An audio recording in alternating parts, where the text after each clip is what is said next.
Good evening. The Tuesday, November 14th Finance and Planning Committee will now come to order. We are convened virtually here as of 5:30 p.m. Mountain Standard Time. My name is Doug Tisdale, and I am the chair of the Finance and Planning Committee. I would respectfully ask everyone attending this meeting to mute yourself unless you are recognized to speak. And we want to thank you all for joining us this evening. Please note that the committee meetings of the RTD Board of Directors will, for a while, continue to be held remotely via Zoom, and they will be audio and video recorded. The meeting recordings, along with the unofficial minutes of these meetings, will be posted as soon as practicable on the board's website. Please visit rtd-denver.com for more information.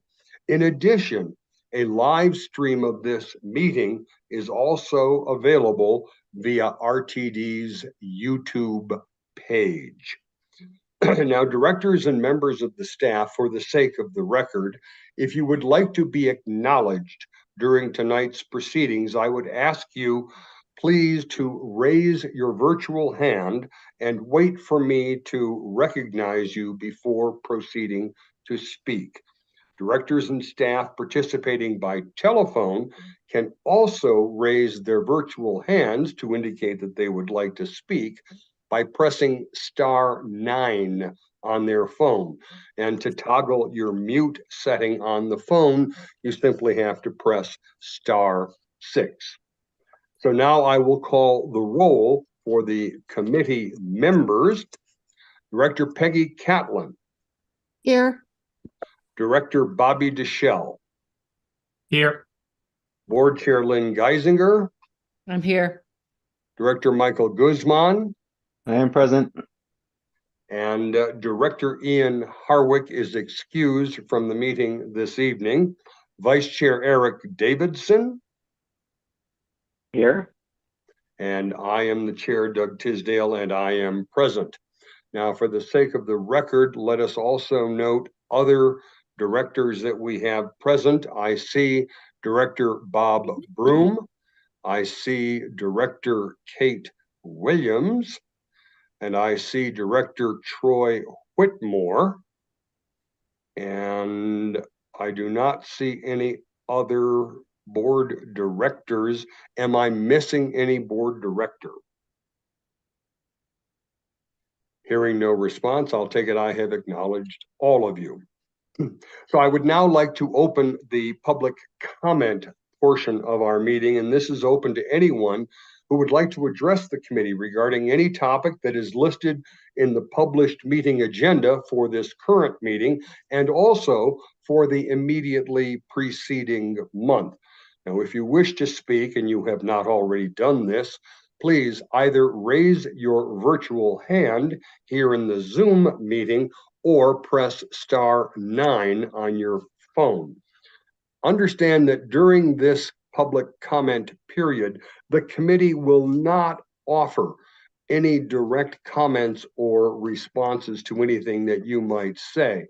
If you would like to be contacted regarding your public comment, please email the RTD board office at rtd.boardoffice@rtd-denver.com.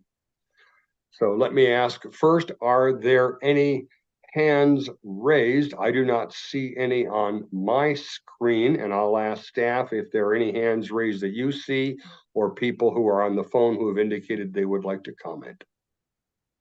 Thank you, Director Tisdale. We have Richard Bamber, who has a hand raised from the public.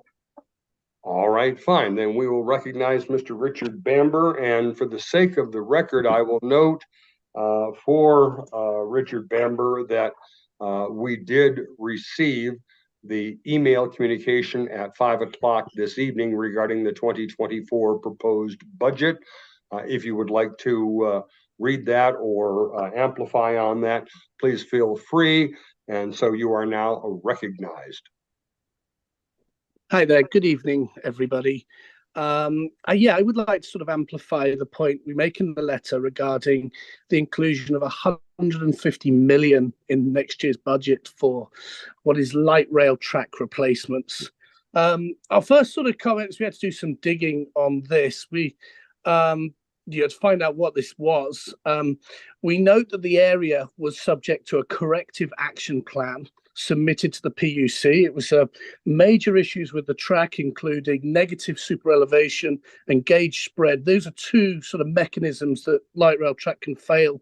The result of, if that is not properly maintained, renewed, that a train could come off the tracks at speed and potentially cause, a major accident. We have found out that the project appears to be, the scope is for the downtown light rail loop and also the L line. While any sort of renewal and investment in these lines is welcome, we'd like this information to be put in the budget so the general public can find out what they're looking. We shouldn't have to go searching to the PUC website to find out what this is all about. We noticed when reading the Notice of Corrective Actions Completed, which was filed by the agency 2 weeks ago, that it noted that the rail replacement program is not adequate to maintain the state of good repair within the downtown loop, and also cross-department coordination in rail infrastructure replacement to ensure alignment with and accountability for the asset management plan and PTASP is not optimized.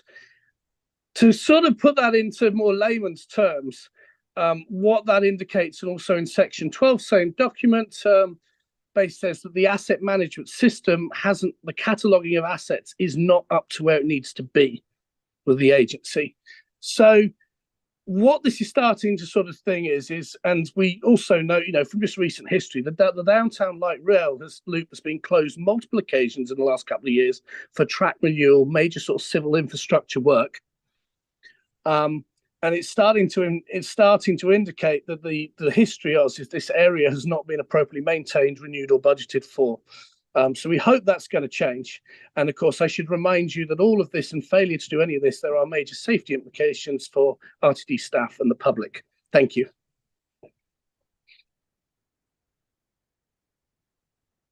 And thank you very much for your comments. We appreciate that. Are there any other hands raised at this time, Mr. Kroll? I do not see any. All right, thank you. And as I have indicated, the email that we received from Greater Denver Transit with Richard Bamber and James Flatham as signatories there too has already been acknowledged and will be included as part of the record. And if there are no other comments at this time, and I appreciate that Richard Bamber is aware of the fact that he was recorded during the course of this and has previously consented to being recorded. At this time, then, we will close the public comment period. And the next item on our agenda relates to information from external entities. There is no information from external entities to report out this month, so we will move on from that. Now, our next agenda item will be a standing agenda item for meetings of the Finance Committee going forward into the foreseeable future, and that relates to the Revenue Diversification Working Group. And I now call upon Committee Vice Chair Davidson to provide us with an update on the Revenue Diversification Working Group. Now, following Director Davidson's update, I will ask for any further comments from other members of that working group who may be in the meeting who would like to add something. And then I will ask if there is any discussion or any comment from any director on this topic. But for now, Mr. Vice Chair, the floor is yours. Thank you, Committee Chair Tisdale. Much appreciated. Just as a reminder, the Revenue Diversification Group was convened to make informed recommendations to the board regarding opportunities for revenue diversification, fiscal policy enhancements, and other measures to support the long-term fiscal sustainability of RTD in accordance with the strategic priority of financial success. The group is comprised of primarily staff. The standing working group consists of Deborah Johnson, our General Manager and CEO, Melanie Snyder, our General Counsel, Doug McLeod, our Chief Financial Officer, Michael Davies, our Government Relations Officer, Brendan Morgan, our Senior Management of Debt and Investments, and myself, Director Davidson of District I, as the liaison. We are joined on occasion by other members of staff or other members of the board. In this case, for example, at our most recent meeting, which was November 6th, 2023, we were joined by our Chair Geisinger as well as Mr. Stuart Summers. The group convened to discuss our action items from the prior meeting. Largely, this group is in a research mode. First and foremost, we discussed recommendations that have been made to us regarding Tabor impacts, specifically from the state of Colorado. We discussed tolling revenues, severance taxes, and a few other items there. Again, largely in research mode with suggestions that have been made to the agency and deciding what might be possible as we chart a path forward. Significantly, we went through a variety of our action items on research. In particular, our General Counsel Snyder has done a significant amount of research on all previous efforts to look at revenue diversification and similar financial research. We went through some of the findings from 2007, 2008, 2009, 2010, 2011, and have some actions to continue on from there. Additionally, Mr. Morgan recapped some of the findings in his review of the 2010 to 2011 Financial Sustainability Committee that was convened by this board. And Mr. Davies also weighed in on some research. This is helping to just establish a common set of facts of where we are, what we've looked at before, and what we know.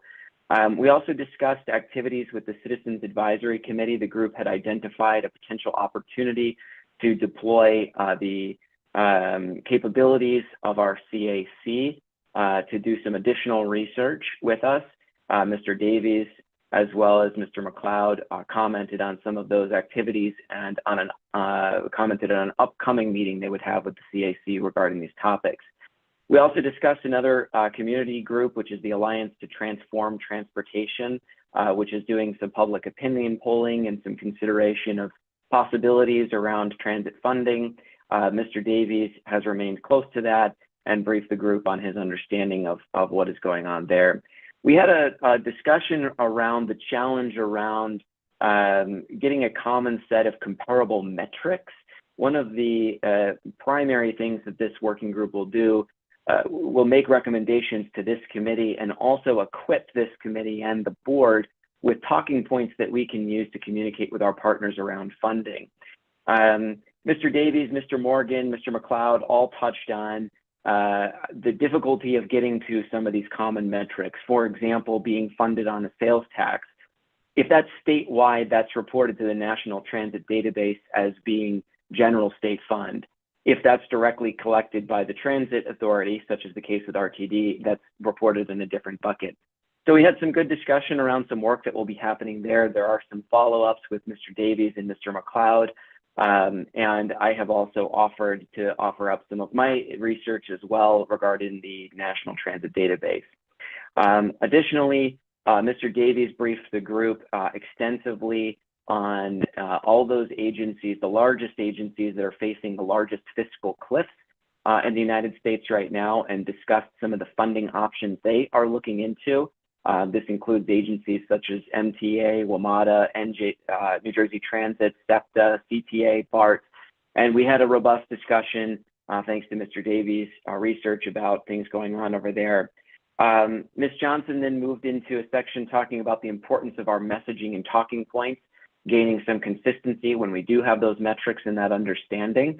That is why we were joined by Mr. Summers, who has graciously offered to help the board.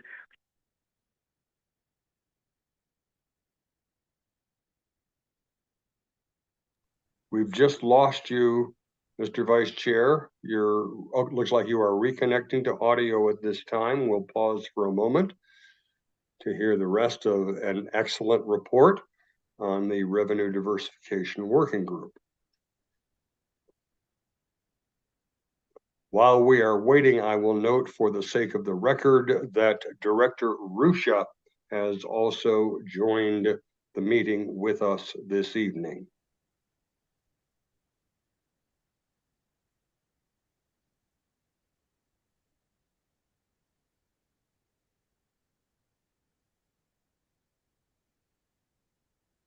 I will.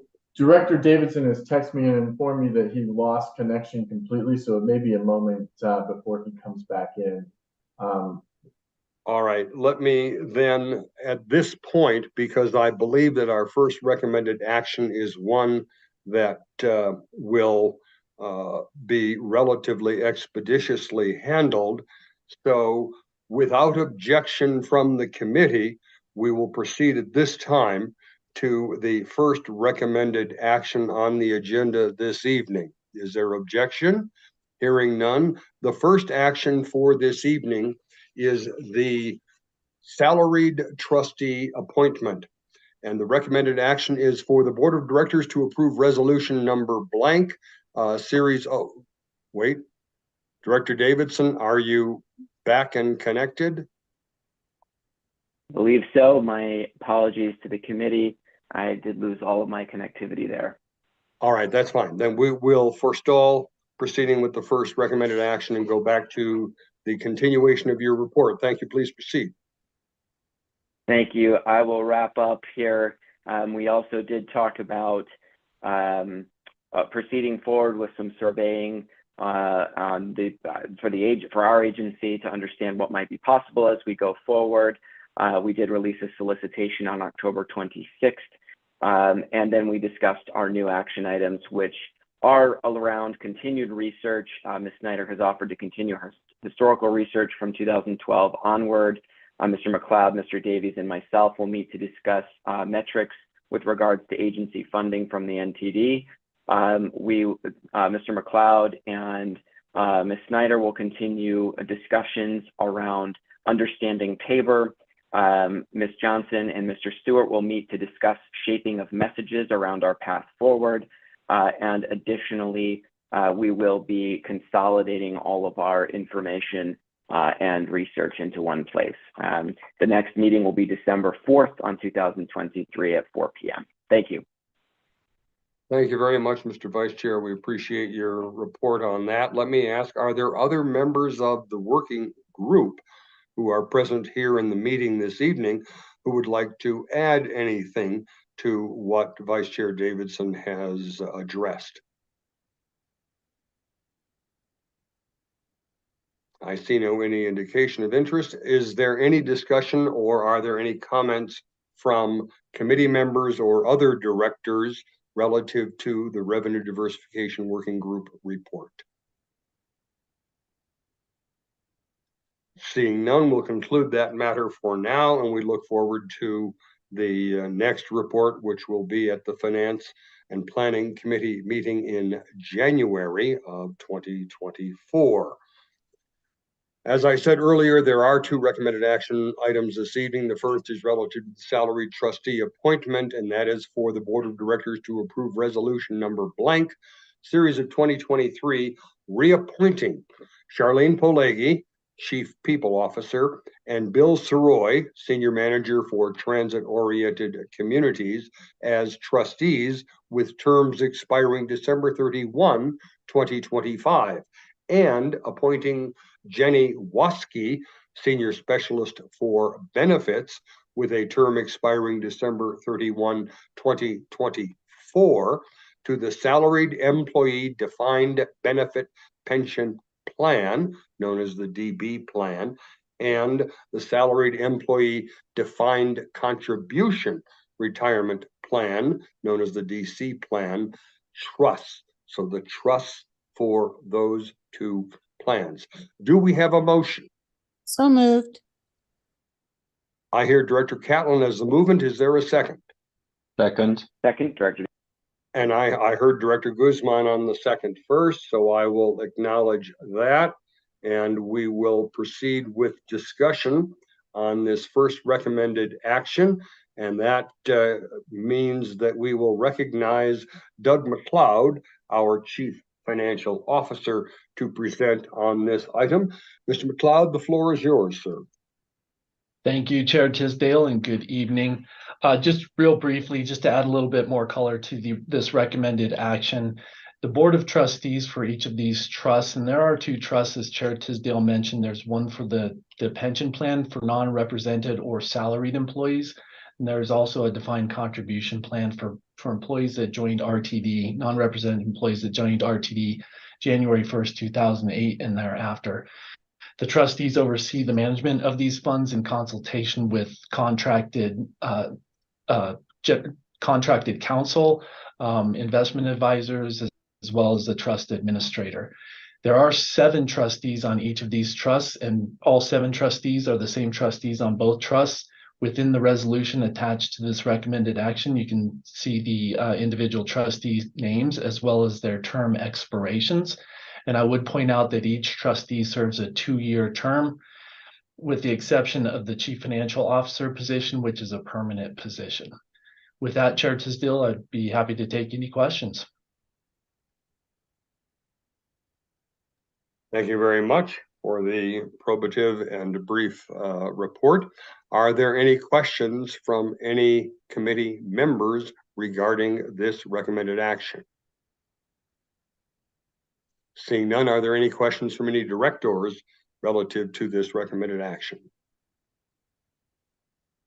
Seeing none, we will then proceed with a vote on the first recommended action regarding the appointment of these trustees.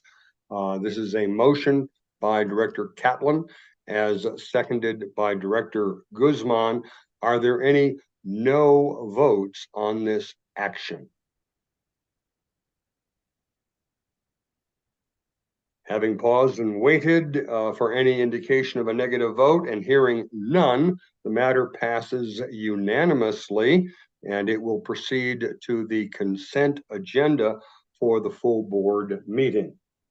The second action that we have this evening, second recommended action that we have this evening, is the 2024 proposed budget.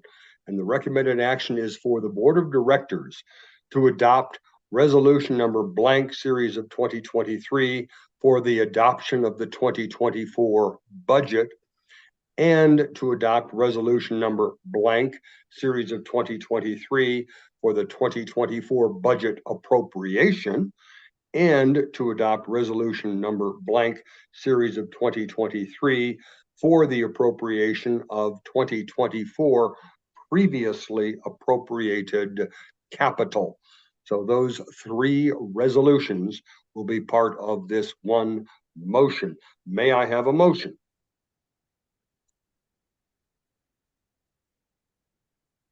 Moved, Director Davidson. Second, Director- Deschel. Director Davidson is the movement and Director Deschel is the second on that. And we are going to recognize in a moment Doug McLeod, the Chief Financial Officer, to present on this item. I do want to point out, for the benefit of the committee and for the other directors that are on this Zoom conference meeting, that we expect this will be an extended discussion. So get comfortable, settle in. And if you have any questions, we would be happy to hear them. I will note, for the sake of the record, that there were a series of questions, about over 30 in all, that were presented by the board executive manager to the general manager, CEO, and the chief financial officer for their consideration, which questions were responded to earlier today in a memorandum. And we will undoubtedly bring up some of those questions and responses during the course of this discussion. That's absolutely appropriate, but I do want to note that they will be made a part of the record relative to this discussion on the budget. So with that as background, I now turn to our Chief Financial Officer, Doug McLeod, to present on these three resolutions for the 2024 budget. Mr. McLeod, once again, the floor is yours, sir. Thank you again, Mr. Chair. Just a couple of information items before I bring up the slide presentation. So as you mentioned, there have been responses. I have had an occasion to have a meeting with one board member, and the offer still stands that myself and other finance staff are available to meet in person or going through additional detail if that's necessary, as well as with the general public. So we're happy to do that.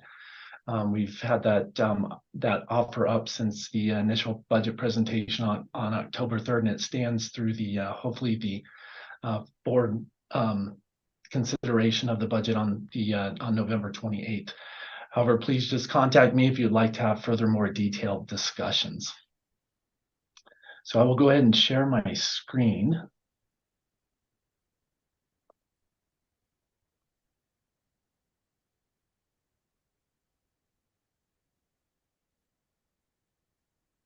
Okay, so I have several slides here, and joining me tonight also is Todd Nickel, Senior Manager of Budget. I'd like to thank Todd, as well as many others throughout the agency who worked very hard putting this budget together. I'd just like to point out it's a very big effort with a $1.6 billion budget, gathering all budget requests, getting input, coordinating, reviewing with the general manager and CEO. A lot of back and forth, a lot of time involved, and I just want to publicly thank everybody who helped pull this entire budget together. So just as a reminder, the development of the 2024 proposed budget before you tonight began with the midterm financial plan, which covers the period 2024 through 2029. We do that 6-year plan to establish a baseline and targets that we can view as being fiscally sustainable for the agency, in which to set targets for our budget development. On October 3rd, 2023, during the Finance and Planning Committee, a discussion item was held with a proposed budget. It was the draft budget at that point in time. That budget was also provided to the public as required by state statute to be presented to the public by October 15th each year. It was also noticed in in 2 daily newspapers, the Boulder Daily Camera, as well as the Denver Post, and was presented on the front of the RTD website for viewing. It was also presented or provided in the board office in hard copy form for anybody who wanted to come in and review the hard copy form. So again, the offer still stands. Please, we want everybody to be informed, have their questions answered. Please contact myself, and we can get the answers that you're looking for. Tonight is what we're providing to you, the final 2024 proposed budget for consideration. By approving this budget at this committee, it would go to the full board for consideration for approval. Once approved by the full board, it would then establish the appropriation of expenditures for the fiscal year 2024, which is January 1st through December 31st for RTD. In developing the 2024 proposed budget, the key constraints that we were looking at and key prioritization of items that were going to be put into the proposed budget surrounded the strategic plan priorities and the strategic initiatives. Regarding community value, it's important that we are good stewards, represent the agency as good stewards of taxpayer money, so we need to be fiscally responsible. Regarding customer excellence, a big portion of the development of the budget involves the system optimization plan and development of the staffing and the materials, supplies, and equipment needed to perform the operations in that SOP. Employee ownership, I mentioned there's a lot of involvement throughout the organization. Every department has their own budget. Each chief or assistant general manager has their budget for their department, which rolls up into an entire budget. A lot of collaboration and coordination cross-departmentally occurs in coordination with the general manager to establish a final budget. And then finally, financial success. So our goal is always to have a balanced budget. Now, we'll have fluctuations year to year, and you'll see that in our cash flows this evening, that some years we'll have negative cash flows, other years we'll have positive cash flows, The way we manage those cash flows over time is to keep a reserve balance, kind of like a savings account or a rainy day fund. We have larger expenditures in some years for things like large bus purchases or infrastructure projects that will occur in specific years that we need to do an appropriation for.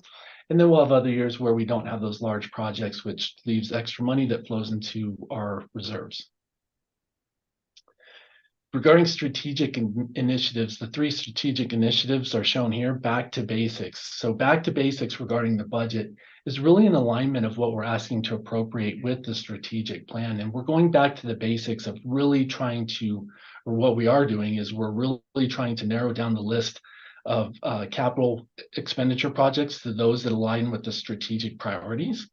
We're also ensuring that they meet safety, statutory, or regulatory compliance. And so the focus has really been around that, as well as maintaining our assets. So back to basics, maintaining what we have in terms of the asset management plan, also referred to as the transit asset management plan with the FTA. Regarding people power within this budget, we do budget by position.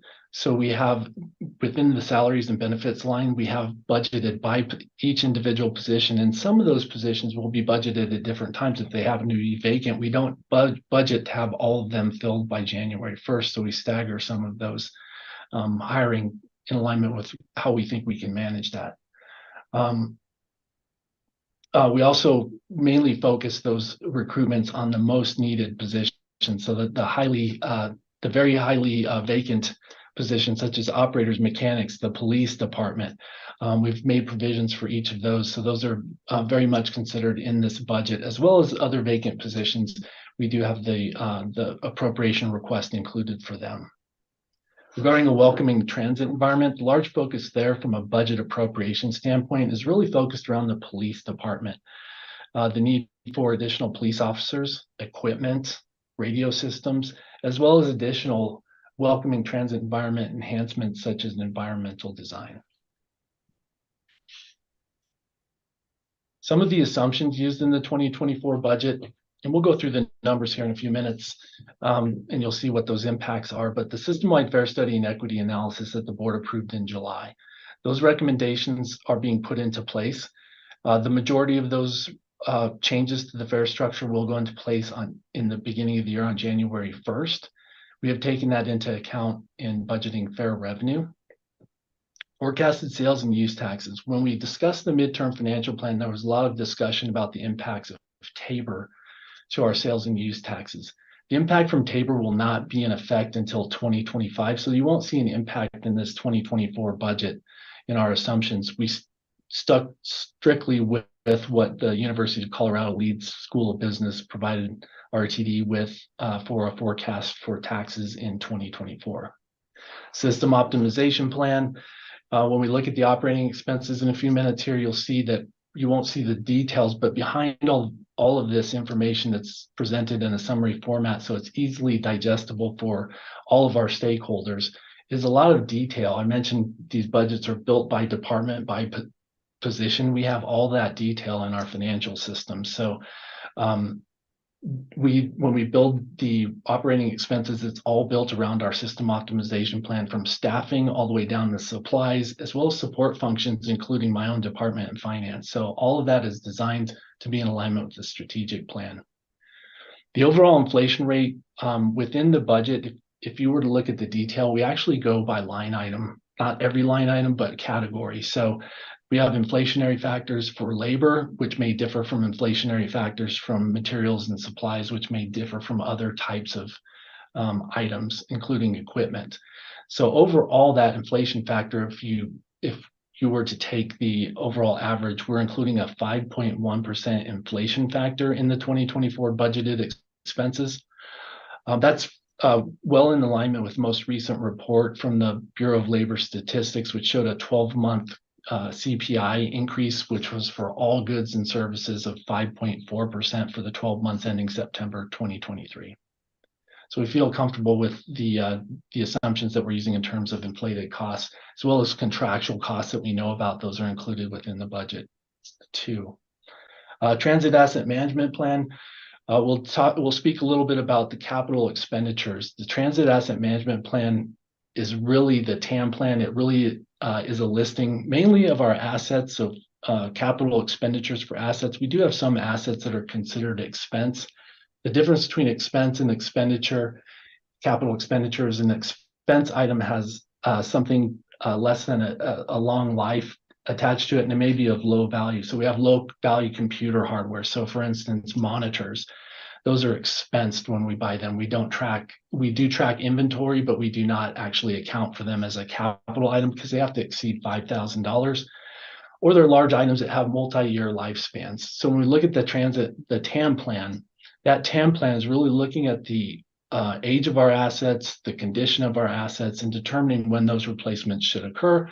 We then incorporate that information into this budget appropriation request so that the funding is available to make those changes of repairs and replacements or refurbishments or flat out total new assets as well. So that's our guiding principle. We use data-driven decisions. We are still working on that as part of our back to basics and clearing up backlogs and understanding all of the data and really focusing that TAM plan and prioritization based on the items that I mentioned.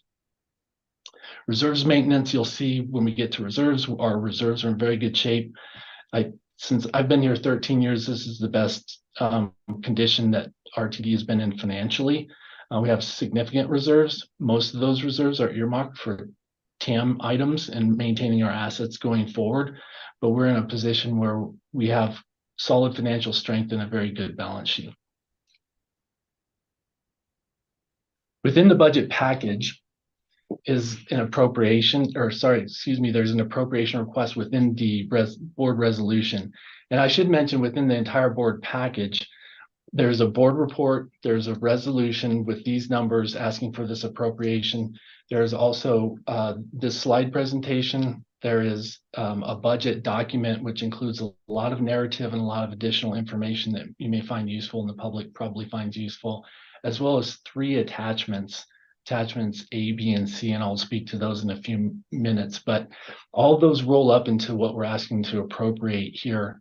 And I'll just go down briefly. So operating expenses is our largest single expense, obviously. That excludes depreciation, but that's the cost of us providing our core service, our core business, essentially. So $1.04 billion. So these numbers are in thousands. Debt interest payments and debt principal payments, those combined are $223 million. That's actually down just a little bit from prior years due to refinancings. That's mainly bonds and some certificates of participation. And as a reminder, in 2024, we will pay off the remaining bonds that RTD base system or the 6/10 has issued. So they will no longer have any sales tax bond payments past that point. They will have some certificates of participation payments that are still due for equipment that was bought in prior years. Previously approved capital. I skipped a line. New capital expenditures. So this is Schedule B that is included in the attachment. There are 20 new capital projects requested for appropriation within Schedule B or Attachment B. Those total $185,460,000. I'll speak a little bit more to how that breaks down, but the majority of the new items have to do with asset management, replacing and repairing the assets that we do have. And then there's a very large number in there for, a pass-through grant. Previously approved capital. So what this is what we refer to as capital carry forward from 2023. Many of our capital projects span fiscal years. Some of them are multi-year projects. You can imagine an infrastructure project can take more than 1 year in a lot of cases. Being such, we request for the board to appropriate the money up front for the entire project. That is necessary because by state law, we have to have the funds identified and budgeted and appropriated in order to issue a purchase requisition and begin the procurement process. So we can't do it piecemeal. We identify the funds up front, have it appropriated, have that money set aside. That money is then used to complete the project. If it spans fiscal years and the project is not complete and we still have more work to do, we take the remaining funding available and ask for it to be carried forward and appropriated in the following year. The fiscal policy of RTD is to carry forward unspent funds for capital expenditures up to 3 years, or until the project is complete, if that's the lesser time period. So there's a time limit. So we're very focused in our back to basics of really looking at these projects and analyzing them. And as a reminder, we're still transitioning. Well, we have transitioned from a large capital build out project with Fast Tracks, where a lot of the focus, a lot of the appropriations, a lot of the effort was dedicated to expanding our system.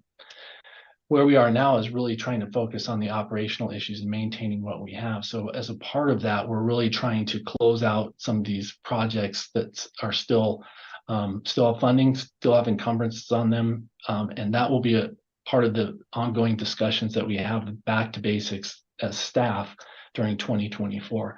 I would point out that this previously approved capital carry forward number that was brought to the board for appropriation in 2022 for this fiscal year was $567 million.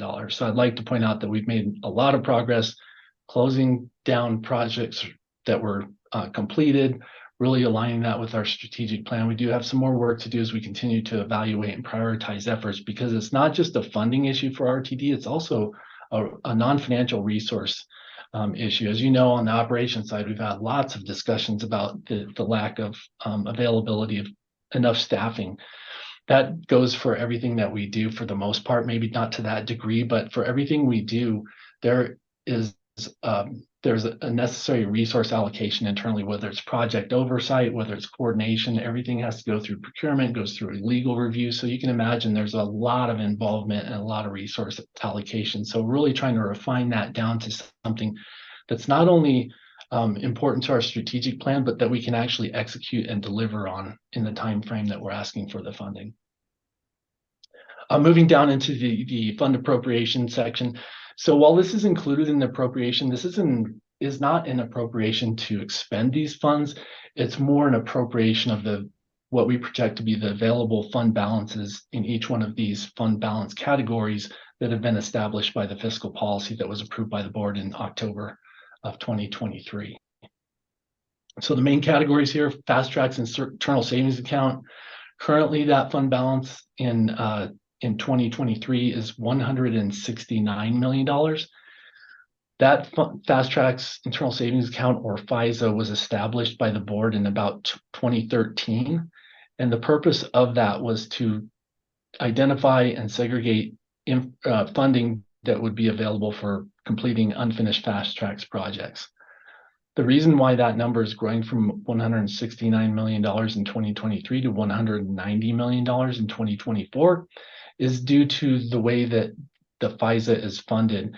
The majority, well, actually all of that funding in 2024, the additional 23 million or so, 21 million, is coming from a reduction in the amount that Fast Tracks is paying the base system to provide bus feeder service.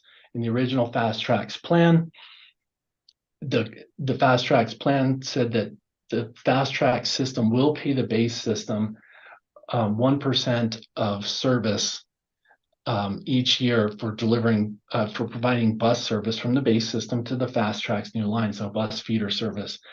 That number was determined to not be growing at the rate that it should have, or was growing faster than what the actual rate of service provision was over years. So at that point in time in 2013, the board decided, let's just limit that growth year over year in service provision to CPI. So the increase of $21 million in 2024 represents the consumer price index change on that initial calculation. That's why that fund continues to grow. I would point out there have been some uses, and we do include a FISA reconciliation in the monthly board briefings and the financial statements that shows what money's coming in to fund it. And then it shows the outflows. The most recent use approved by the board of the FISA was the $8 million appropriated for the Northwest Rail Peak Service study. Capital replacement fund, I mentioned earlier, we have fluctuations in our net cash flow.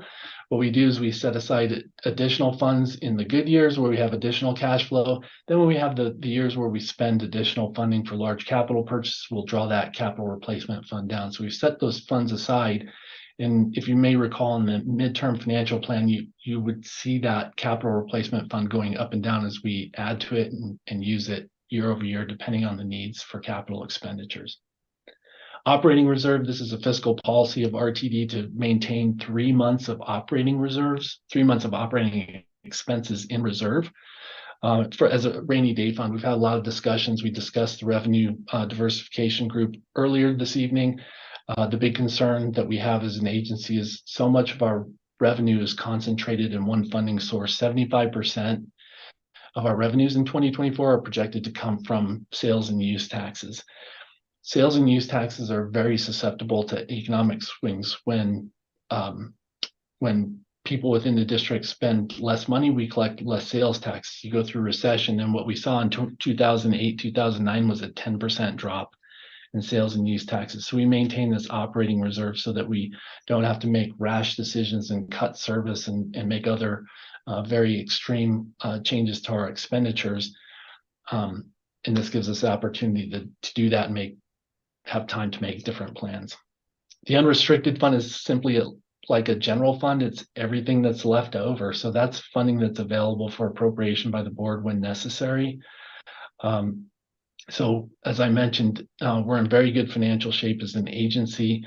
Total funds that we have, funds available, are $898.5 million.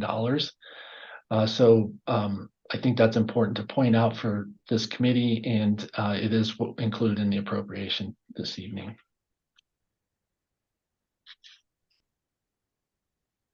There is an attachment A as well as an attachment B. The attachment B, you'll recall, is the new capital expenditures.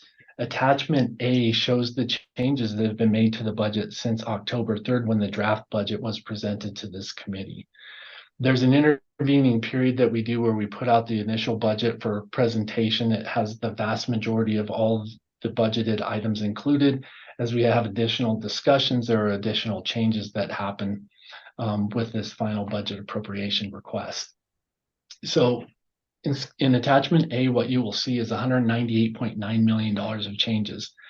That sounds like a big number. It is a big number. And the big reason for this, and I'll just skip to the third bullet here, there is a pass-through grant for the city and county of Denver of $137.9 million. That is for the Colfax VRT, the improvements they're making along Colfax. We are the recipient of those federal dollars, the direct recipient. Denver asked us to be the pass-through, where we would collect they would expend the money. RTD would act as a direct recipient, draw the grant funds down and pass them through. It's a net zero impact to RTD because we'll recognize $137.9 million of expenses and $137.9 million of grant fair revenue. However, it looks like when you look at just the expenses, they've increased by $137.9 million. Just backing up a little bit to the $10 million. So this is where most of the changes came from. There's several changes. You'll see them on attachment A. To give some examples of what those include, it was identified that there's a need for some additional DVR, digital recorders for our vehicles to be replaced. There's funding included for the Office of the State Auditor audit, as RTD is required to pay for that audit. The partnership program was included, as well as bridge repairs and several other miscellaneous items, all totaling up to approximately $10 million. Second bullet there, $34.6 million in expense carry forward. So I'd like to point out this is operating expense as opposed to a capital expenditure carry forward. Capital expenditure carry forward is shown in attachment C. We do have operating expenses that have a similar treatment that we do. So we have to wait till the end of the year because many activities are going on throughout the year that require operating expenses. Several of those activities overlap years as well as just like the capital expenditures do. So in that instance, we asked to carry forward certain operating expenses. If we don't get that appropriation to carry forward those operating expenses, they do not carry forward, and that funding is not available. Projects would have to be stopped. And some examples of some expense projects would be things like light rail vehicle seat replacements, boiler replacements, HVAC replacements, those types of things that are really considered expense as opposed to buying a new capital asset. Finally, the final bullet point there, $16 million transfer from capital expense. Again, this is a net zero impact to RTD. It was recognized that we included in our capital expenditure list on the Schedule B. Initially, we included a $16 million expense to do enhancements to the Longmont Park and Ride station. After reviewing that further, it was determined that that really belongs in expense because we will not own the assets that those enhancements are attached to. So that's just the shift from one category to another. So now moving into, this is the cash flow statements. This is essentially our income statement. It shows the funds coming in and the revenues, and it shows the funds going out through the expenses and the expenditures. So just starting there at the top in row 1, and you'll notice the line items are numbered over on the left with a blue number. So blue number 1, row 1, fares. You can see the decrease there of $10 million from our projected 2023 collections. So we're expecting to collect about $64 million in fare revenue in 2024. That's resulting basically from the implementation of the fare study recommendations that the board approved, where we're reducing fares, simplifying fares, and offering additional discounts. As you can see, out of our total revenue on line 4, $1.3 billion, $63 million is a relatively insignificant portion of that. Still important, however, it's not a large portion of our revenue. So with the $10 million decrease, we don't anticipate that having a substantial impact to RTD's finances. Sales and use taxes, as I mentioned, that is the number that was provided based on our experts at University of Colorado Lead School of Business, what they project sales and use tax collections to be in 2024. Grant revenue and other income, that number there, $349 million, 066 in row 3. That number primarily includes the preventive maintenance grants. When we budget for grants, we only budget for grants that we've already been apportioned or notified that we will receive. We don't budget for grants that we may be applying for, have not received notice that we will get, that type of thing. We're very conservative. The majority of that, approximately $220 million, comes from preventive maintenance grants, which are formula grants, a portion based on our National Transit Database filings. It's a grant that we get every year to maintain our vehicles. In addition to that, the $127 million increase, that number may look a little familiar because it's essentially the grant that's getting passed through. So the $137.9 million pass-through grant is being recognized in that line item. And then the flip side of that is that it's being recognized on the expense side down in row 7 with the $326,907,000. So those two offset on the bottom line. It's just in and out. But in order for us to actually provide that grant funding to City and County of Denver, we need the board to appropriate that transaction. I won't hit every line, but I'll hit on the big ones here. Row 5, salaries and benefits. So as you can see, those are relatively flat. Now, I did say we have a lot of vacant positions. One of the reasons why that is relatively flat is because we're actually coming in below our salaries and benefits in 2023. So it's actually going to end up being lower than $351 million shown there. In addition to that, because we have vacancies, we're also paying a lot of additional overtime and other premiums, et cetera, that will be offset with a new position. Even though that filled new position would have benefits, the combination of those two are pretty flat. So we don't have a large increase in salaries and benefits. I would mention, and we have included this, and got some questions about how much is being contributed to the pension plans in 2024. On the ATU, the represented employee pension, that is dictated by the collective bargaining agreement, and that is a 15% contribution, 15% of wages by RTD, with a 5% contribution by employees. And keep in mind that plan was closed to new employees in 2023. So this is all the new employees are going into a new plan, defined contribution as opposed to a pension plan. Those are represented employees. RTD contributes 9% and will match up to 5% of the employees' contributions if they elect voluntarily to put those contributions in. Over on the salaried side, another big number is a $15 million contribution to the salaried employee or non-represented employee pension plan. That $15 million, and I should mention that a lot of what I'm saying this evening is also included in the narrative of the budget document, but I just wanted to give a good rundown of what we're including here. $15 million contribution to the closed non-represented pension plan. That pension plan closed December 31st, 2007. Employees hired past that point go into a defined contribution plan. That defined contribution plan also has a contribution from RTD of 9%, and there is no ability for employees to contribute to that. However, there is a 457B plan, which is a deferred compensation plan pre-tax that employees can elect to participate in with all employees, represented and non-represented, can elect to participate in and contribute their own funds. The $15 million contribution is the same contribution that was provided to the salaried employee pension in 2023. Upon recommendations from the actuary on that trust, the recommended contribution was $11 million, and for the same reason that the board that we presented to the board last year, that additional $4 million is to provide for the average cash outs that occur on that salary plan in a year, so that we're not pulling money out of the plan, out of investments, and recognizing losses with the markets being down. So same concept. I would say that if you look at the resolution, the members on that board recommended it unanimously to come to the board with a $15 million contribution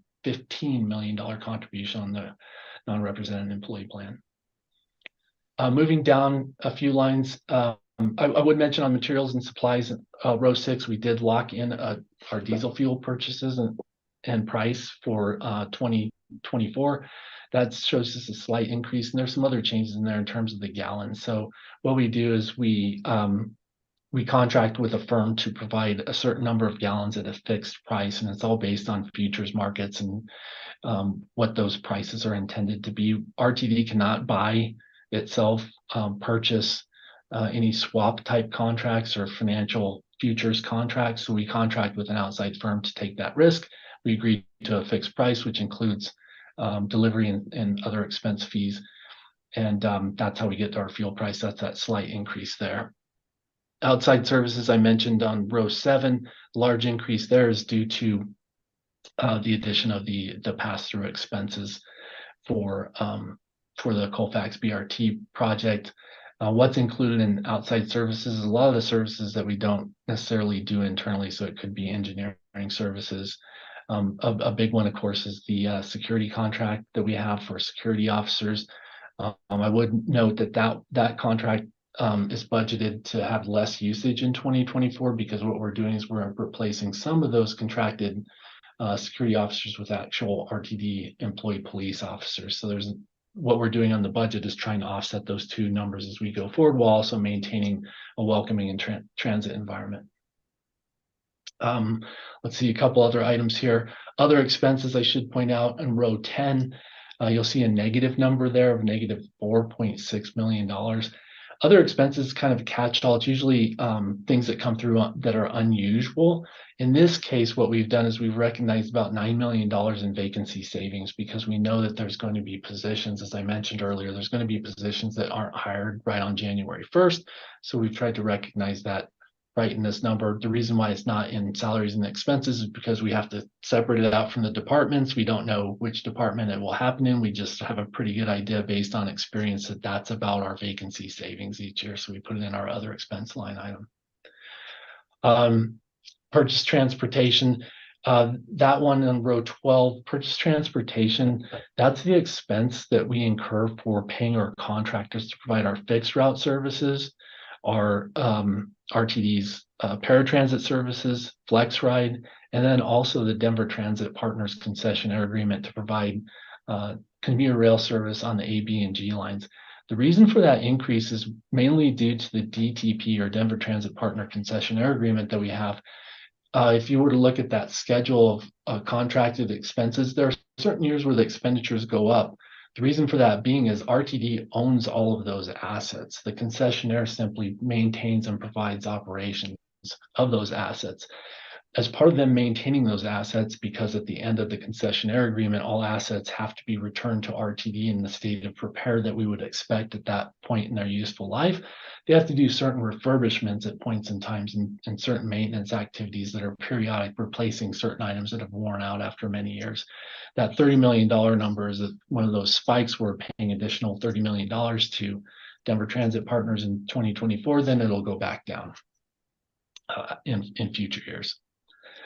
Capital expenditures, that's row 15. You'll see that's $185 million. And I would mention that I noticed just this evening, I apologize, but the version that got loaded in the board package, and we've had some problems with saving versions within MinuteTrack. So I'm not sure what happened there. We will replace this, but that's the one line item that changes, and it'll match up to everything else, including the appropriation.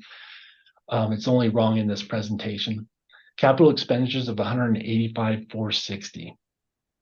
The big number in there, and you can see these numbers if you look at schedules B and C. The big number in there is $150 million, and it was referred to earlier in this committee meeting. $150 million has been included as a budgeted appropriation for downtown rail track replacements. It's a large project. This appropriation of $150 million is a rough order of magnitude. This is based on linear square feet and what we believe the replacement cost to be. However, there's a lot of work to be done in terms of design, contracting, et cetera. So we don't have more than preliminary information regarding this project and aren't able to share those details at this time. We just know that we believe it will cost approximately $150 million. We don't think this is going to be a single year project. It'll probably span many years, but as I mentioned earlier, this funding needs to be appropriated up front in order for us to go out to a procurement to try to procure all the contractors that would be necessary for this. So it's a large number, and there's still a lot of work to do, and there will be a lot of more information coming to the board in the future regarding this. This is simply asking for the appropriation of the funding to begin that process. I'll finish on the slide by just focusing on the net cash flow. Down there in row 18, you can see we're projecting to have positive cash flow in 2023 and then negative cash flow in 2024. A large piece of that is the $150 million that we anticipate spending or appropriating. Not all that cash will go out the door. But again, this is representative of what I was describing, where we have some years where we add to our reserves, where we have positive cash flow, other years where we'll take from our reserves or have negative cash flow. Regardless, these numbers match up very closely with what we have in our midterm financial plan 6-year projection, to where we think based on those projections will be balanced over the entire 6-year term. There will just be a sawtooth pattern that occurs in between. Just a few more slides here. Just wanted to point out, so this is a look at the trends in revenue. You can see the bars with the orange portions. That's where we got the COVID funding for RTD. That was used to maintain services. So you can see we showed pretty good growth. That really helped sustain us financially and not have to make additional cuts. You can see in 2024, we're still growing. A big portion of that is not only the sales and use tax forecast, but we also, through the bipartisan infrastructure law, the appropriations for the 5307 preventive maintenance funds increase. For RTD, that meant our appropriated annual 5307 grant funds jumped from about 100 million to 125 million in year one, and then they'll continue to increase based on inflation. So that was a big contributor as well to our ongoing fiscal sustainability. This slide basically just shows how our expenses break down by category. So those categories that I listed on the cash flow, you can see wages and benefits is the biggest piece of the pie. I know it's often referred to that for transit agencies, about 75% of their operating budget goes towards compensation. That slice would be bigger. What's not shown is purchase transportation. That's contracted out. We simply get an invoice and pay those third-party contractors, but most of their business is personnel as well. So if you were to look at the total personnel costs, it would really add up. Same with services. We contract out a lot of our services. Overall, we're very people power intensive organization, whether it's internal or external. So you can see those are the biggest slices of the pies. And I think it's interesting to see how small the other pieces are. We tend to talk about fuel prices, et cetera, but it's a really small portion that would show up in materials and supplies, really small portion of our overall expenditures. So just a few more slides with some bullet points here. Just wanted to point out a few of the budget highlights. I mentioned that the fair revenue is based on the system-wide fair study and equity analysis modeling that was put together by a contractor that we reviewed with them. That's how we came up with the 64 million. It's a very detailed spreadsheet that projects what the impact of those service changes will be. So we used very good detail, didn't do a back of the napkin estimate for that. Sales and use tax, again, that's the CU Leads forecast. There was a presentation made by CU Leads to this board, or to the committee and the committee actually, for the sales and use tax forecast over the next many years. That is included. Operating grants, I mentioned bipartisan infrastructure law, that's an increase. Those are funds that we've come to rely on. It's a big portion of us maintaining our fleet. And then capital grants, I mentioned the bus rapid transit pass-through. I mentioned these items again because these are really the only items that really stand out, in addition on the revenue side, and I'll have an expense side, that really stand out from our normal budgets, things that are kind of out of the ordinary. Operating expenses, again, a 5.1% inflation increase. We have provision for vacant positions. Police department and pass-through grants are affecting the services.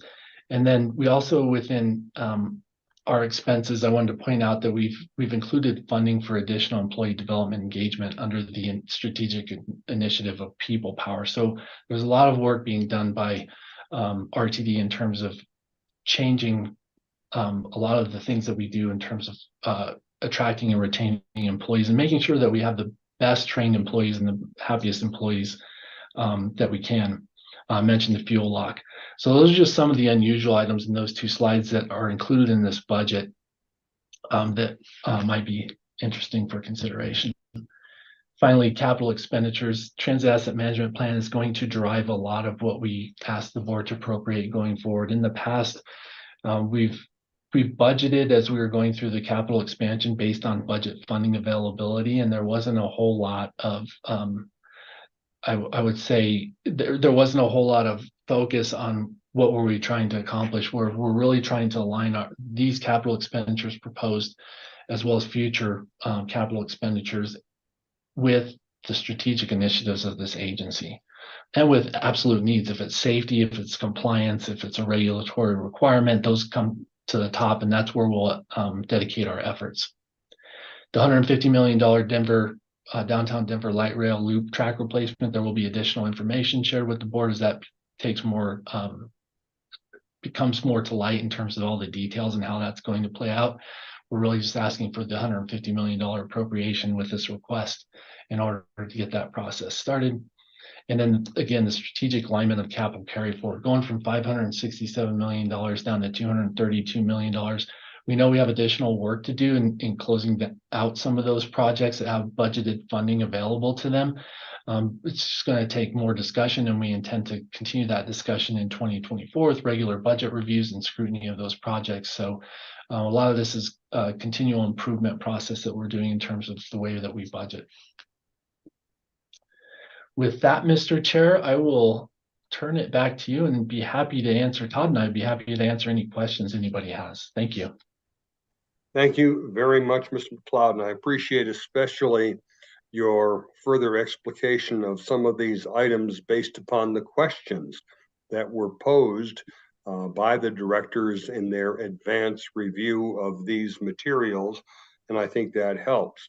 That having been said, any questions that the directors have at this time are welcome and appropriate. So in the first instance, I will ask for the committee members who have questions, please to raise your hand, and then based upon how you line up in the queue here, we will recognize you for those questions. And the first I see is Committee Member Director Guzman. You are recognized, sir. Thank you so much. Doug, Mr. McLeod, I have a question on our budget. It doesn't show the reserve line. You did mention the MTFP alignment, and so I'm looking at this and I just wanted to make sure, even though we're showing a negative net cash flow for 2024 on this budget of 92 million, that we're just drawing down the reserves as you spoke to. But we don't know. I guess if I go based off of the previous MTFP total, that's coming out of that 731,895 number. Is that correct? Okay. I see you Mr. nodding. McLeod? Yeah. Correct. Sorry, yes. Respond verbally. Awesome. And then I just have a question about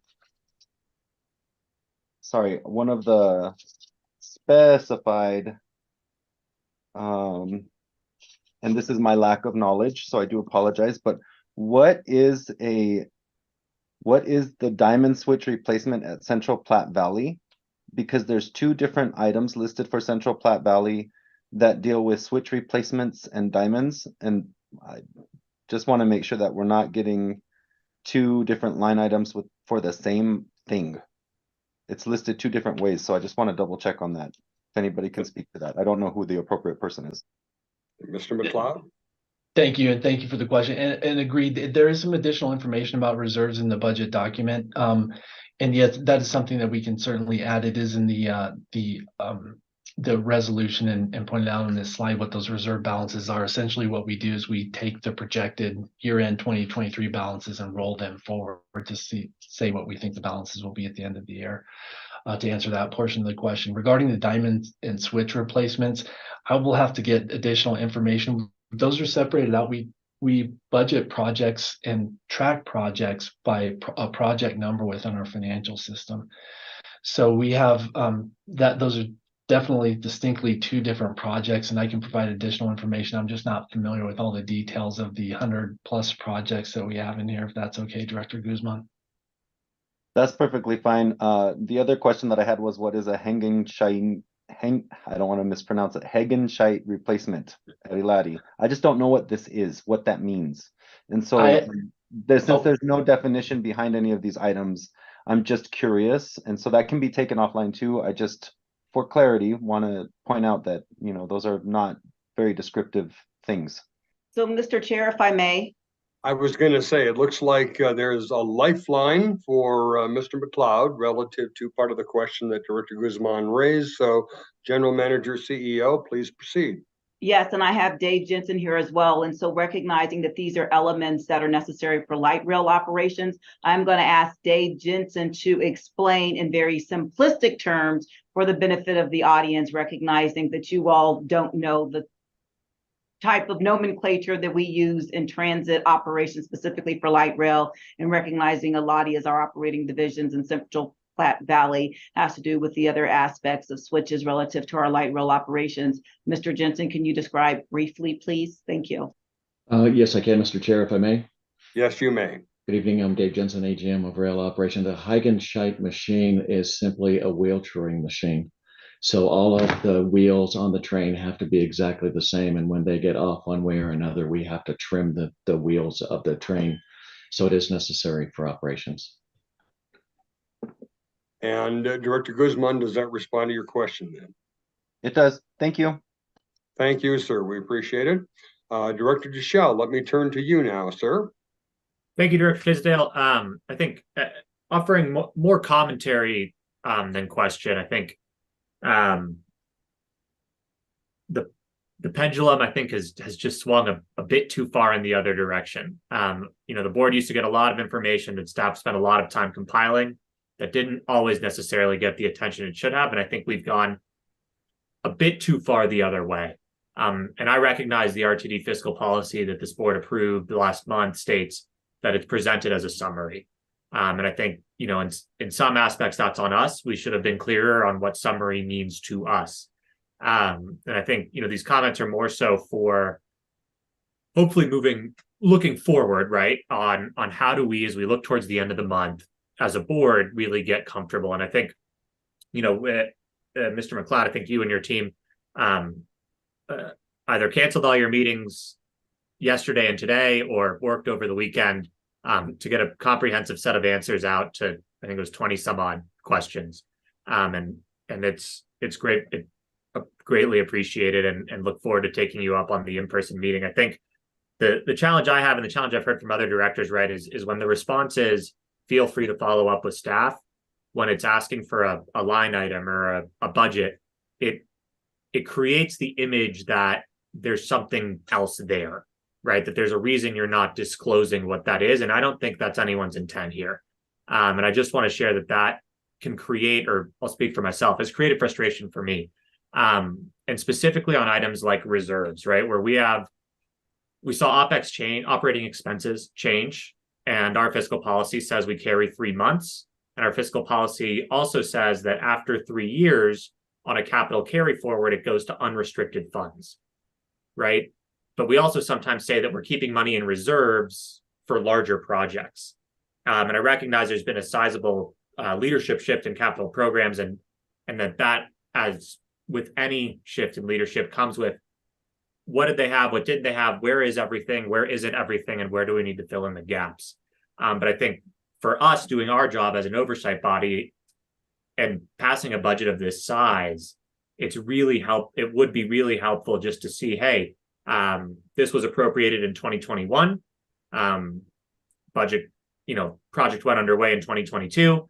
In 2023, we learned there was an 80-week lead time for some part, which isn't out of the realm of possibility. Therefore you're seeing it and going to see it in 23. In 24, it'll come back to unrestricted, and then you would see that somewhere else, right?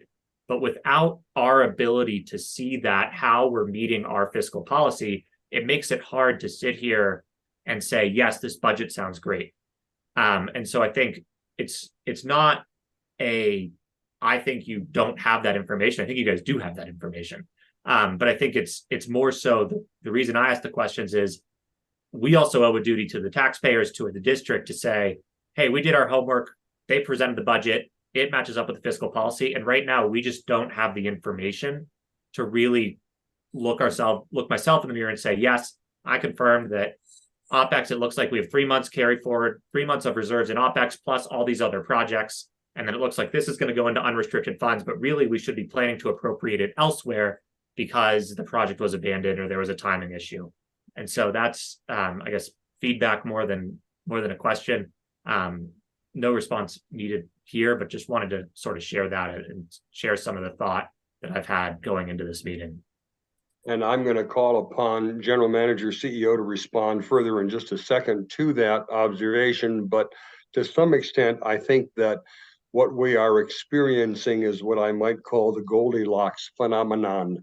That at one point we had the Papa Bear version of the budget, and it was concluded that this was too much. And to some extent, we've gone to a Mama Bear version of the budget, and some people think that it's too little.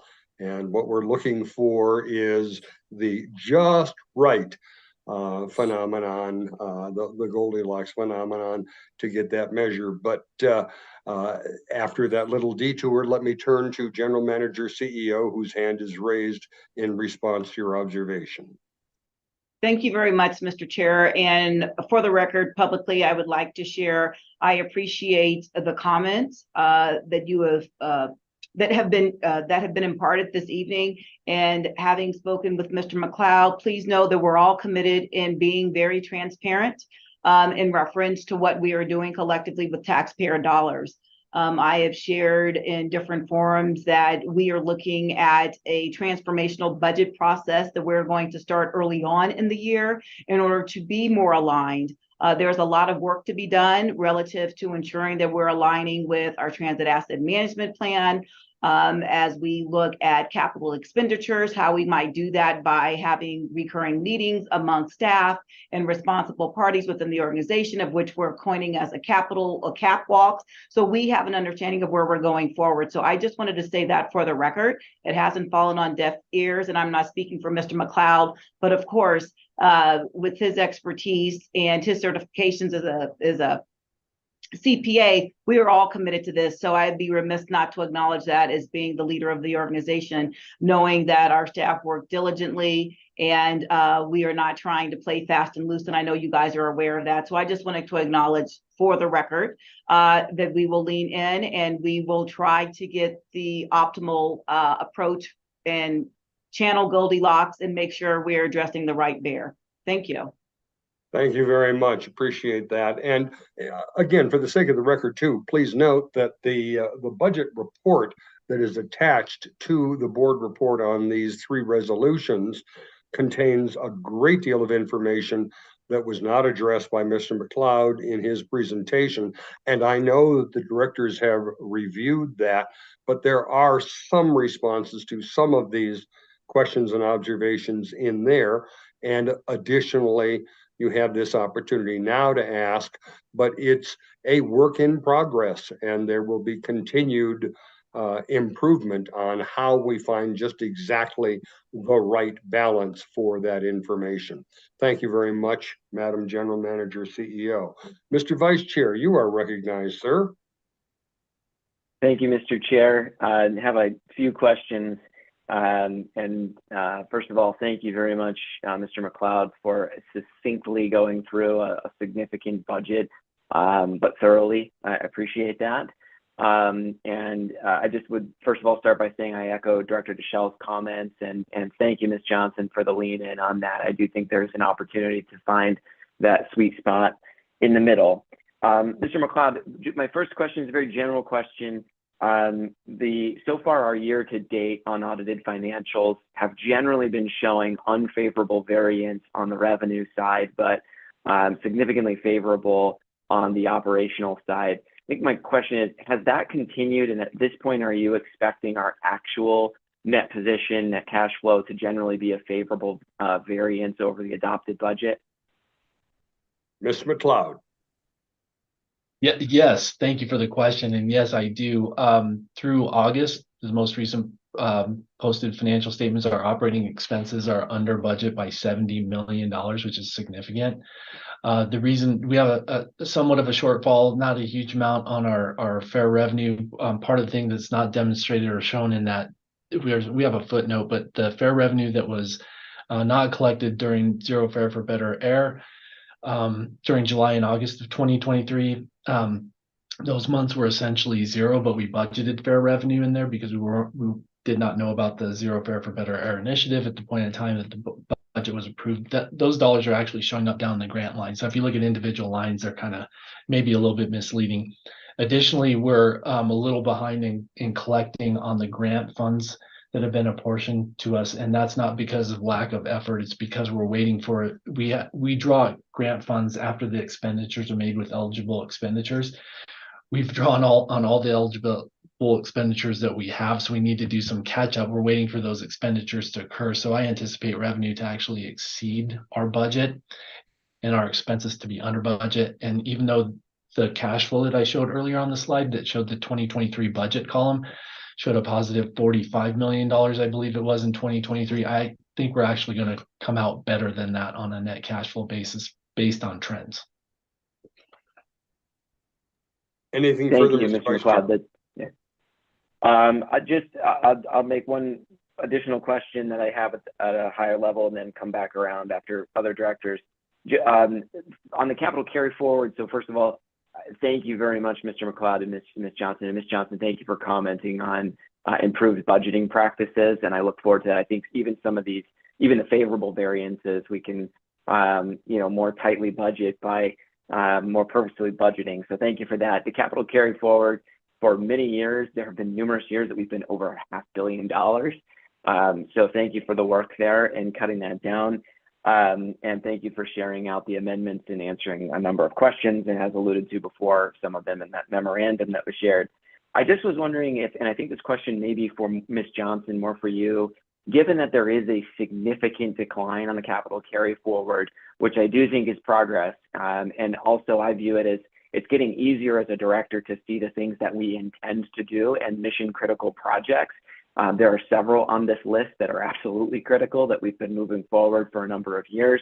I'm wondering if you would not mind just touching on the highlights of some of the significant changes, things that have dropped, and just talk us through that move from over $500 million to now just about half of that capital project, and also where you see things continue to go. I'm not asking for what you think the number will be next year, but just walk us through that process, because it is a substantial change over a number of years at RTD here. And Madam General Manager, do you want to begin that, or do you want Mr. McLeod to essay first attempt? No, I would like to address that question if it's permissible, sir. Yes, ma'am. All right, thank you very kindly for the opportunity to do so. Recognizing where we are with the capital carry forward, I think it spans a multitude of elements relative to how we went about doing things here at the organization. First and foremost, when there was a notice of funding opportunity, there wasn't a succinct process relative to how we were going about defining what kind of grant dollars we were going to pursue. We would go after money and then decide we're going to do a project. The point Mr. McLeod raised during the course of his presentation is the whole business resourcing. We were doing that on the back end. So here we had money being held in abeyance because we were able to secure grant funding, but did not have the necessary pieces in place to carry forward the project. Hence, there are several projects that had been continually carried over due to the fact that we were trying to get all of our ducks in the row, for a simplistic phrase. And so recognizing that now we're starting at the place whereby we want to ensure that we have shovel-ready projects, the term that's used in this industry as we go forward. We need to have the project in place so we have a scope and we have an understanding. Then we identify the funding and the interdependencies relative to what are the resources that are needed to carry this project to fruition. Secondly, in doing so, we also have had some expenditures that basically went back to the fast track days, where we may have had punch list items that had not been closed out. And so we are still carrying that money forward in the event that, hey, we may need to replace something that has a relationship to said project. So as we go forward now, it is going through a process relative to identifying grant funding, seeing if that's in alignment with the project that we currently have forward, recognizing that there's parameters. Is this of a statutory nature for regulatory compliance? Is it safety? Is it of a safety nature? And then more so, is this something that is core to do my job? And going through those mechanics as we go forward, that's how our project's going to come to fruition. There's going to be standing meetings as well, and we collectively as a team and other project managers, people in contract and procurement, will be part of the process in which we will do the catwalk as we walk through where we are. So if in fact there are problems, we will identify those early on so we can mitigate and be good stewards of those dollars that we're receiving. And so I can't sit here and give you a number where we'd like to shore that up as we start this process. I believe we're having a kickoff meeting in December to ensure that everybody that has a role in this understands the rules of engagement. And then we will start with the meetings in January and go forward, and then basically provide parameters relative to how we do on the operating side our budget preparation process. And there'll have to be interdependency. So we're not going to just say, I need this resource in a certain department without talking to the interdependent department that may have an impact. And so that will be something that's different as we go forward. So thank you very much for the opportunity to share that in this forum. And Mr. Vice Chair, do you have anything further on that? No, not on that. Thank you, Ms. Johnson, and thank you, Mr. Chair. And to confirm, we'll go back around again after we give everyone a chance to ask questions. So this is not your only bite at the apple. But recognized for her first bite at the apple, Director Catlin, please proceed. Thank you, Mr. Chair. At the risk of getting into the weeds, first of all, I really appreciate the effort that went into answering all those questions that were posed by a number of my colleagues. And I excuse me, I know that there was a lot of work in that, but it very much helped explain those to me. With regard to the capital carry forward, I agree with Director Deschel that it would be really nice to see what has transpired over time and where we got to where we are. Now, to dig into the weeds, I noticed that in the LRT State of Good Repair on the Capital Carry Forward program, that there's $1.6 million budgeted for the central line and central corridor. And yet we have a placeholder in the suggested budget for $150 million.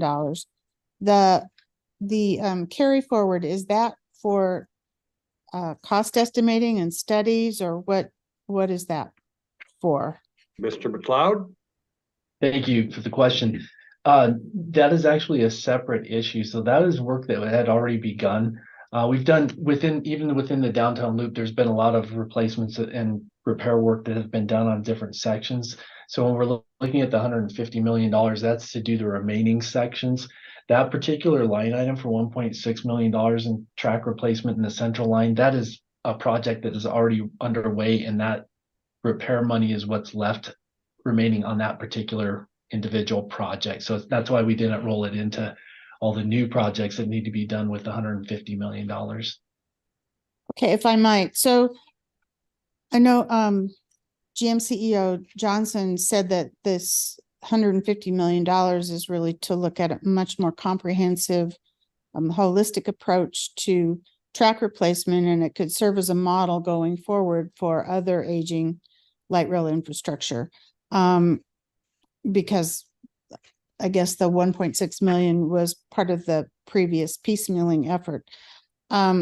It would really, I think it would be nice for this board to see, based on this $150 million suggested budget item going forward, it would really be nice to see what is in store for the rest of the aging light rail infrastructure. I foresee the Southwest corridor coming up and others. And I think that those are big items that this board probably needs to consider in maybe a workshop fashion or something in order to give the go ahead for these expenditures in future budgets. Thank you. Thank you, Director Catlin. And without presuming, and I'll give her the opportunity to respond, but I think that's part of what the CAP walk is intended to do, is to be able to provide that further information. And after the group has had a chance to gather in December and then have their meetings commencing in January, we can expect more information. But let me turn to the GM CEO for ratification or clarification on that comment. Thank you very much, Mr. Chair. Appreciate the opportunity. Director Catlin is spot on. What we were doing previously, we're just doing repairs as opposed to looking at it in a comprehensive fashion, utilizing our transit asset management plan, looking at our asset information maturity, and making a informed decision relative to the useful life benchmarks. That is the whole intent of us developing a more comprehensive approach, utilizing documents to make informed decisions fiscally and for the betterment of our operating environment. So thank you very much. Thank you. Thank you. Anything further, Director Catlin, on that? No, I really appreciate that this board will be engaged in those further discussions about these major investments in our infrastructure and our asset management. So I really appreciate it. And I do think that a much more comprehensive approach is in order. Just I'm wanting to be made aware as we go along of what that plan is. Thank you. Yes, absolutely. And I think that is what this record will now confirm, is that is the approach that General Manager CEO is taking with the board relative to these items. Board Chair Geisinger, you are recognized. Thank you, Mr. Chair, and thank you, Mr. McLeod and Ms. Johnson and your whole budgeting team. I know Doug has been working really hard on this, and appreciate especially the turnaround on the answers to the questions. I know there are more of those questions, and I think, hopefully this committee can be involved in looking at it. I agree with Director Deschelle's points that we have swung too far the other way, and I know the details there. It seems like 3 years or so ago, we looked at various ways of providing the budget. Maybe this committee could work with you on looking at our fiscal policies and looking at some of those toward helping define what we want to get to. But I appreciate all the good work. And I also appreciate the work that y'all are going through to change the budgeting process. Am I right in understanding we're not going to be going forward with an amended budget? I'm sorry, and that's a question to Mr. McLeod, is it, at this point? I see Ms. Johnson raise her hand. Oh, and I'm sorry, your eyes are faster than mine. Yes, Madam General Manager. Yes, thank you very kindly. That is the intent, because if we're doing the various things that I've outlined, we should not have the need for an amended budget. We only have a single year budget. We don't have a 2-year budget. And so as the leadership team and I have discussed, we have to be intentional with how we're budgeting. And that's having all the facts up front, utilizing our transit asset management plan, having an understanding about preventative maintenance and what we should be doing to ensure that we're adhering to a state of good repair. So that is the intent, ma'am. Thank you. I think that's great. I think that's a good change. I think there's a lot of good information. I said this before in another situation in the board briefing documents in terms of variance. I think in those it's variance from amended, but and this is something we can talk about as a board. It's certainly not just my voice and as a committee, but I would like to, and I've heard this from others, I would like to see, bringing that variance forward as a discussion item on a semi-regular basis, whether that's quarterly or semi-annually or something, where we can look at it together and see all the variances that where we are overall. That would be a request, and I guess it's a request for us as a board to consider. In terms of the budgeting of staff, of people, my understanding is we budget for full no vacancies. All our positions are full, but we budget that staggered in some positions.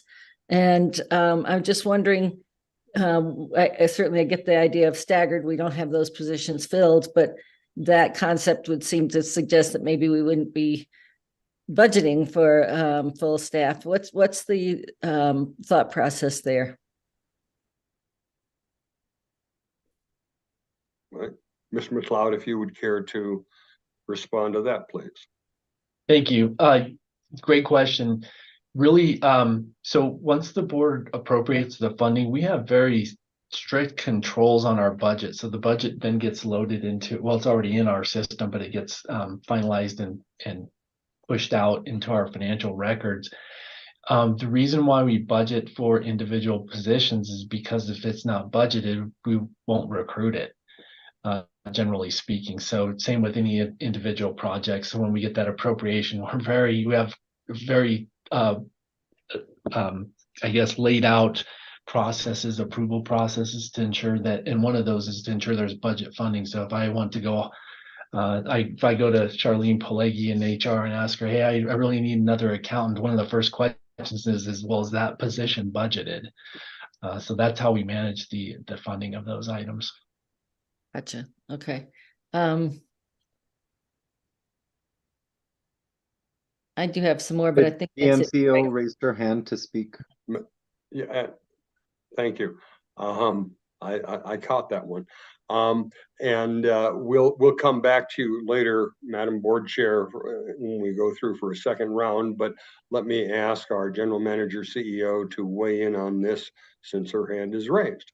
Thank you very much. I just wanted to add on some additional information to what Mr. McLeod shared. So recognizing we are budgeting for positions, considering that we are loading, we are making decisions relative to the prioritization of said position. So in some instances, we may have equivalent to 3/4 of a full-time equivalent, i.e. that means that recognizing this budget, if it's the board's desire to approve said budget, we have to wait until that's done. But then the recruitment efforts, we have limited staff as we have shared with all of you. And tomorrow, Ms. Pelleggi will provide an update on our people power. And so there could be some instances where we have some positions that have been allocated 3/4. There could be another that's a half equivalent, and then there could be a quarter equivalent. So that's another factor to take into consideration to Mr. McLeod's response. So I just wanted to ensure that I shared that with you all. Thank you. Thank you. Thank you. Anything further at this time? All right. And now if I may, yes. Oh, well, all right. Thank you. Director Guzman, you are recognized. Sorry, I just have a question about procedure. Not that I don't appreciate all of the work, and Mr. McLeod was wonderful, giving some of his time to my basic questions going through the annual budget for the first time. I came with a lot of curiosity about what we were doing and what I was reading. But if this committee doesn't pass this unanimously, that does prevent this item from going to the unanimous consent agenda at the board meeting. Is that correct? Am I understanding the procedure correct? Let me respond in two ways. First of all, if the committee passes the item, but it is not unanimous and it comes forward as a recommended action and is presented for full consideration by the board. In addition, however, be aware, even if the committee passes this unanimously, any director at the board meeting may request that an item be removed from the consent agenda and moved to the recommended action agenda. So there is no requirement that simply because it's on the consent agenda, it will not have any further discussion and it will proceed directly to a vote. So either way, either if it passes with a dissenting vote or if it passes unanimously, it can still be and undoubtedly will be presented to the full board for full discussion at the board meeting. Does that respond to your question? Yes, and I asked this question not to exasperate any of my colleagues or anybody in staff. I asked because not all the board members are here, and this is a huge decision, one of the most important decisions we make as a team all year long. And so, you know, I don't want to vote no simply for the purpose of not moving it out of committee, but I do want to make sure that we have the option to not have this on unanimous consent agenda at our board meeting. And so I may immediately request that this be removed from it after this committee, just to make sure. I see Jack waving his hand. Hold on a minute, Jack. But there are board members who are not here. One of our team on this committee is not present for the meeting because he's got another commitment. And so, you know, I'd like to have the opportunity for those others to weigh in. On taxpayer money, we do have that fiduciary responsibility. Second question that I do have and a concern, you know, we have our fiduciary role in this, and that is also a matter of holding the agency accountable. And I am just curious, you know, we have all of these wonderful capital expenditures and projects and everything else going on. I think one of the things that I don't see happen a lot, and I'm curious as to how we get that information on a more regular basis, would be, is there an opportunity for the board to receive a report either through this committee or operations? I don't really know where it falls, about the status of projects as they move forward. In particular, the light rail goals that have been set forward in this budget. You know, to be on time and under budget is an amazing thing in 2023. I think it would be even more amazing if we got that done correctly going forward.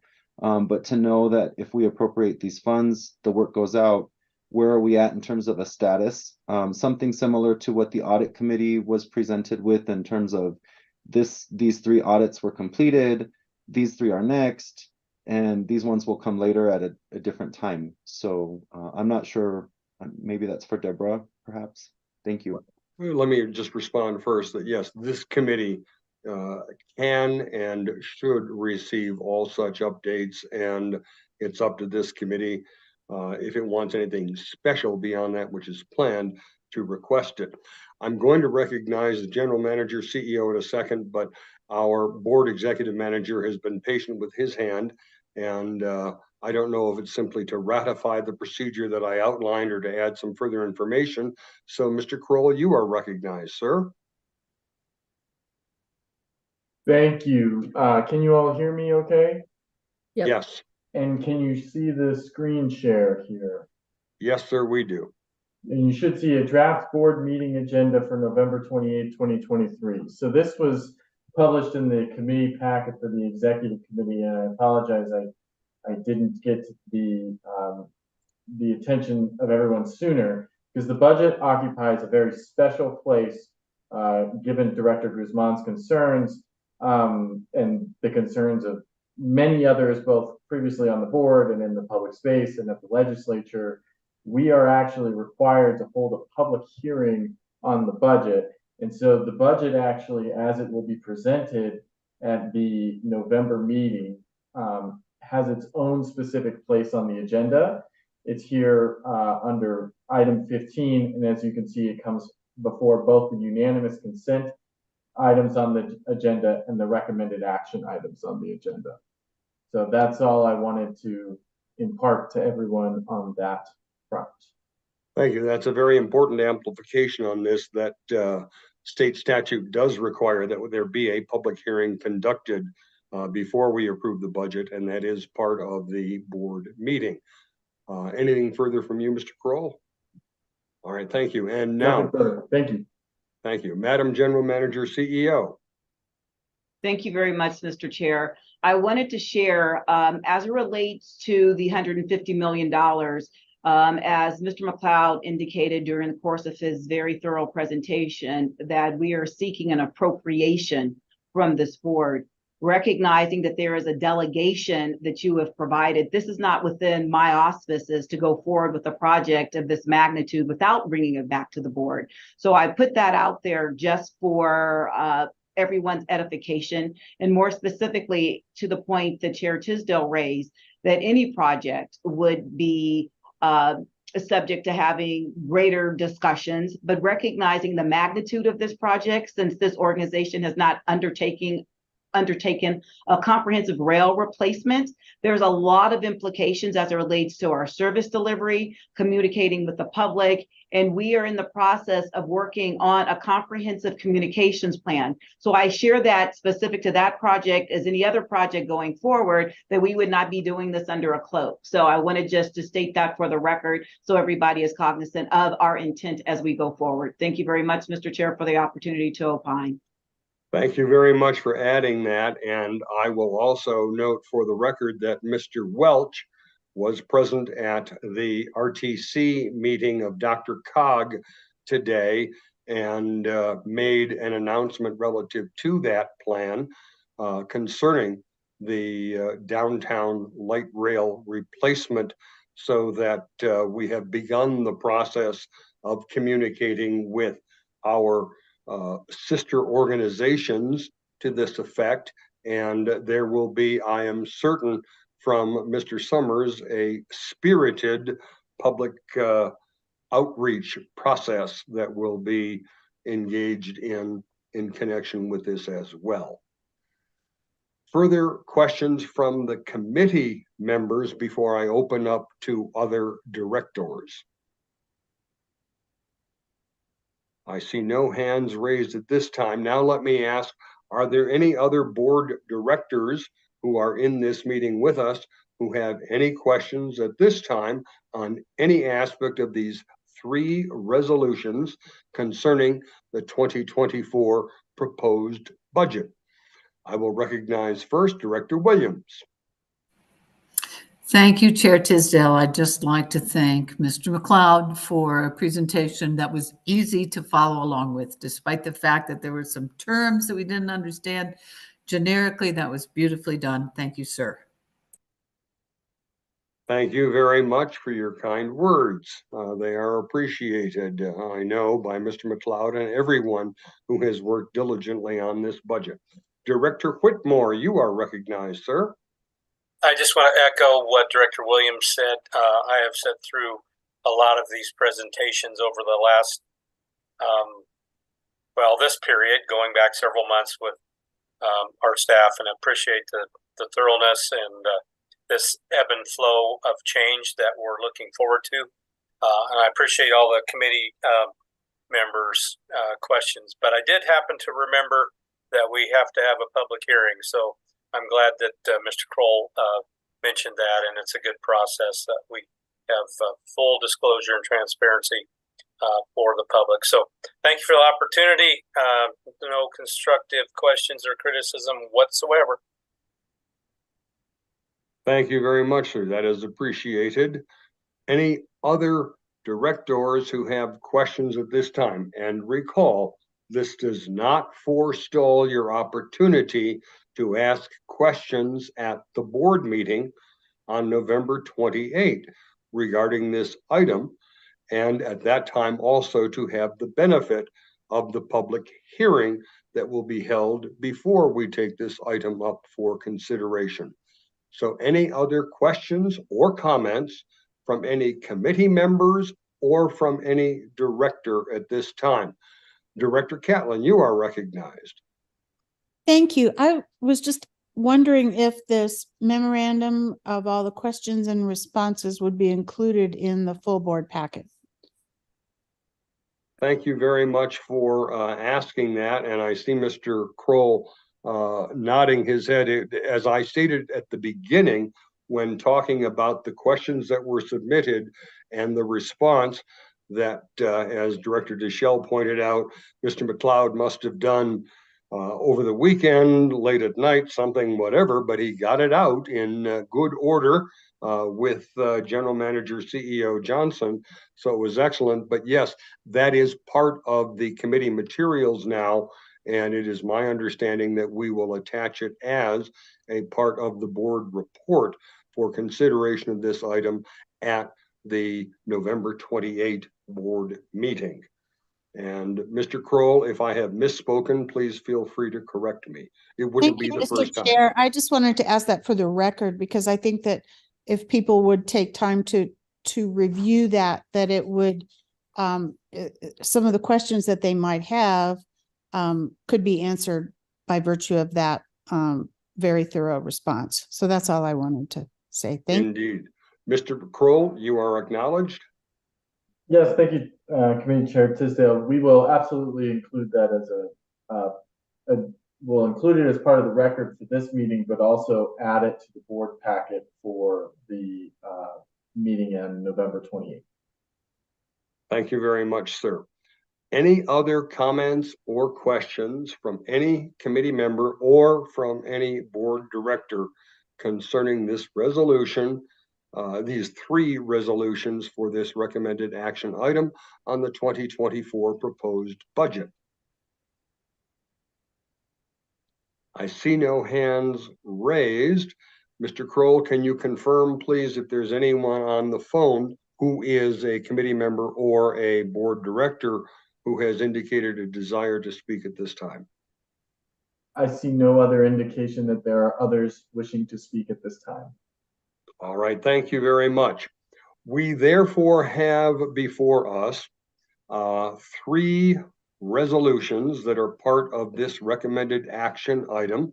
We've had a very comprehensive discussion after an excellent presentation and the benefit of a significant board packet addressing all of these items, and the assurance that there will be further discussion in detail at the board meeting on November 28th. And I want to applaud staff, all staff from General Manager, CEO, and our CFO on down and Todd Nickel for their participation and presentation of this matter.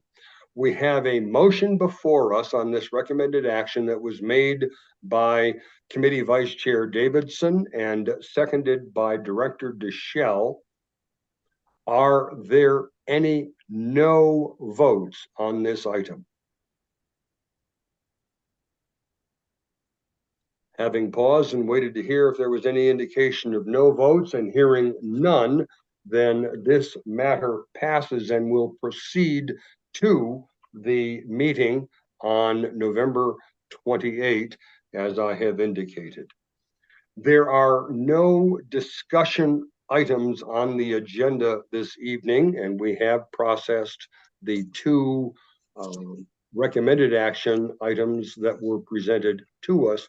Are there any other matters that any director wishes to bring forward at this time? Hearing none, let me just take a moment to observe that this is our last Finance and Planning Committee meeting for 2023. It has been my distinct pleasure and privilege to serve as your chair for this year. We've done great work over the past 12 months and have stewarded RTD through continuing challenging times.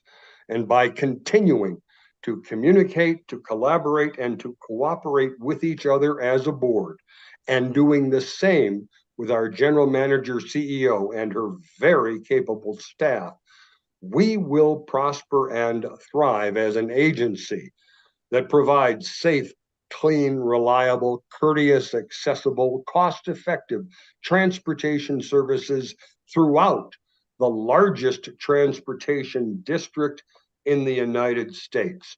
So I thank you for that privilege. Finally, the next Finance and Planning Committee meeting will be held on a date to be determined in January 2024. Seeing no other discussion items being presented by any committee members, this meeting is now adjourned at 7:25 p.m.